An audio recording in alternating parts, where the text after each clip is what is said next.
An update on a story we first brought you last night. It's been a harrowing 24 hours for one Halifax family whose dog was lost by WestJet. Now today, a much nicer story, and it involves some treats. How's it feel, Mom? Wonderful. Yeah? You've been waiting for this? Yeah. Did you think it was going to happen this quickly? We were hoping, but didn't really think no.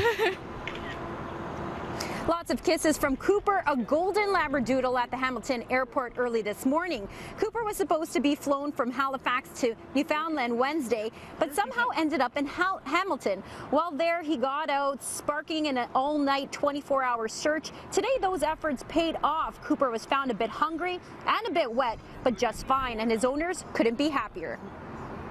Some people called us and said that I had him cornered in like a fenced-in area, so I came here, and when I said his name, he kind of backed away first. I guess he didn't recognize me.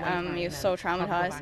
So I kind of got in a closed-in area, and I got down on my knees and gave him some treats, and once he recognized it was me, he was whining with happiness. Thank you so much, and we can never begin to explain how much we appreciate everything. This has been the most overwhelming experience, and you all are absolutely wonderful, and thank you so much for getting this out. The family was sending Cooper to Newfoundland to be looked up after while they were going to a wedding abroad. WestJet has apologized and is looking into why this happened.